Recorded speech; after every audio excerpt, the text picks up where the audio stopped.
Good, happy Monday evening. I'm Riley King, and welcome to the Riley King Newscast. Let's get started. First up, man shot, killed in Alstead, police say.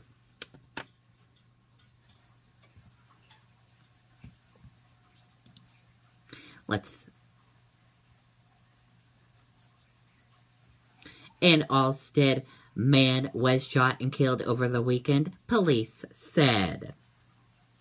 Robert Wellesley, 57, was found dead Saturday night in his 22 March Hill Road home, police said. An autopsy showed that Wellesley died from a single gunshot wound to the head, and his death was ruled a homicide. Officials said the investigation is active, but there are no concerns about public safety. No other details have been released in the case.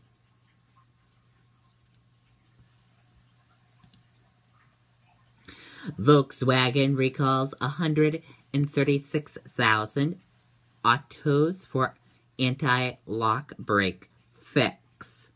Volkswagen Group of America is recalling nearly 136,000 auto and Volkswagen autos to fix potential problems with their anti-lock brake system.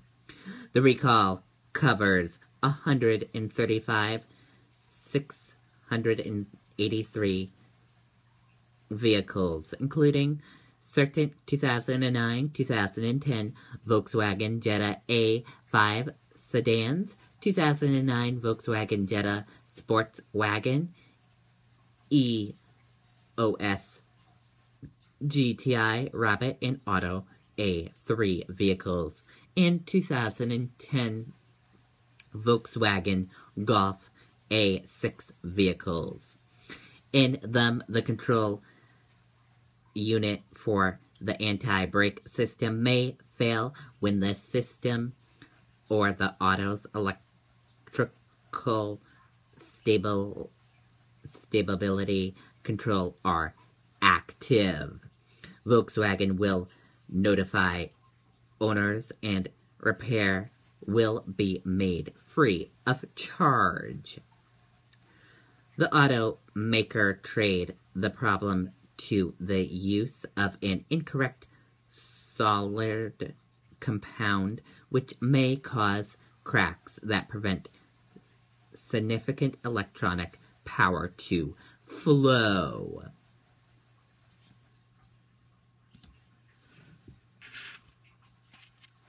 Police responding. Correction officers evacuated from Swazbronski Correctional Center in Shirley, Massachusetts. Police are responding to a developing situation at Swazbronski Correctional Center in Shirley, Massachusetts. More than 51 inmates in one specific housing unit are reportedly refusing to return to their cells, and correction officers have been evacuated from the unit. The prison's Special Operations Unit is responding and evaluating, and Massachusetts State Police are also on scene. A crisis negotiation team will attempt to get the inmates to lock in peacefully. The prison is the same one where former New England Patriots star Aaron Hernandez is being held. It isn't clear whether his unit is the one affected. No further information was immediately available.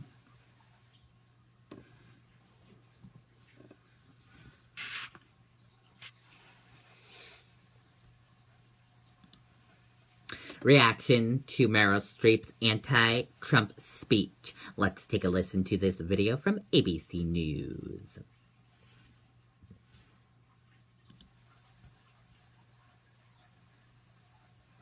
You can get whiter teeth in 5 days with Listerine Healthy White, giving you a smile that can get you noticed and make you feel bolder.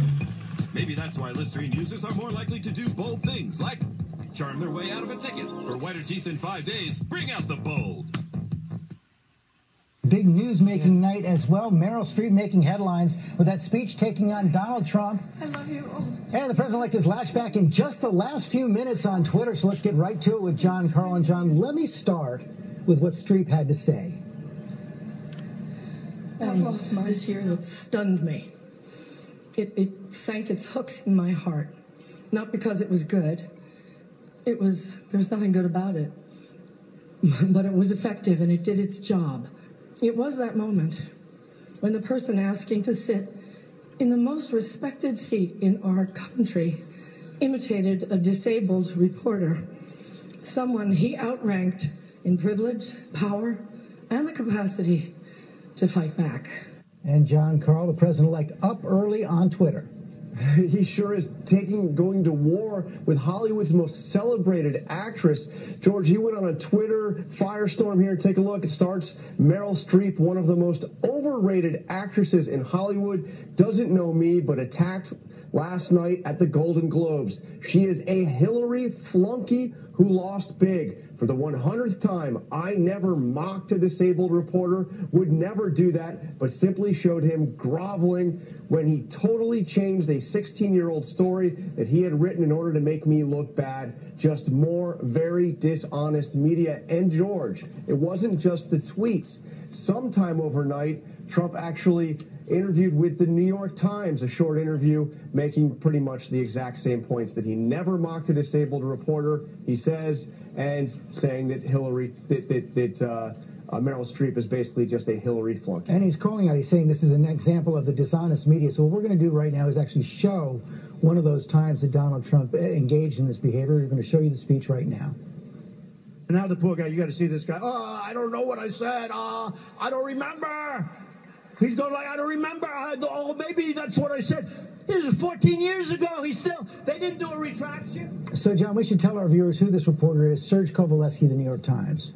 Yeah, Serge Kovaleski, the New York Times. He has a condition that limits the movement in his joints. That was seen very clearly by most people as an effort to mock the way he appeared. Trump, from the start, denied he was doing that. This all goes back to a story, by the way, about whether or not there were Muslims cheering in New Jersey following the attacks on September 11th.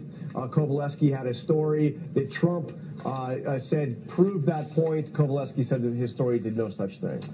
Okay, John Carl, thanks very much. It was quite a moment last night. Even though she never said his name, Trump's name, you knew exactly who she was talking about. Okay, and there you go on that report.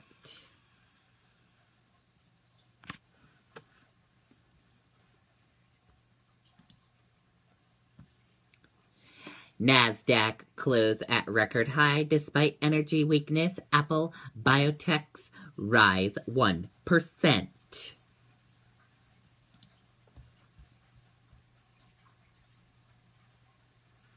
U.S. stocks closed mixed on Monday and utilities lagging as investors geared up for a start of earnings season and designated falling oil prices.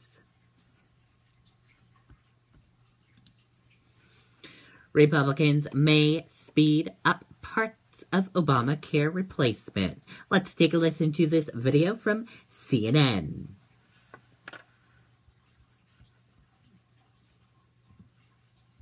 Senator Rand Paul of Kentucky tweeted this. Take a look. I just spoke to real Donald Trump, and he fully supports my plan to replace Obamacare the same day we repeal it. The time to act is now, unquote. Can you confirm that President-elect Trump is committed to replacing Obamacare the same day that it will be repealed? I can confirm that he is committed to replacing Obamacare with something that actually is affordable and accessible and allows you to buy health insurance over state lines. Yeah, but the same day or in 3 people to have years? savings accounts. Well, it really depends what the piece of legislation is. What does it look like? What he is discussing with his team, including Vice President-elect Pence, the Republicans in Congress, and his incoming HHS Secretary, Congressman Tom Price, are the possibilities of how to improve upon a system that most Americans think is still not working, is seen by many Americans as a failure, is seen by many Americans as having premiums increase, in some places 50 to over 100%, of having fewer choices, less access, lower quality. All of that has to change. We hear from Americans every single day on this, Jake. It is one of the most prominently discussed issues when we received over 200,000 comments, for example, on advice to the president-elect and the vice president-elect. But look, he's very committed to repealing and replacing it. Mr. Trump has been very upfront about what some of those particulars are. And we also know that you have popular provisions like coverage for pre-existing conditions. We also know there are Americans relying upon it now. But no commitment on timing on the replacement. Okay, and there you go on that report. And that is it for the Riley King Newscast right here on the Riley King Network. I hope you all have a great rest of your Monday night. Good night, everyone. Bye.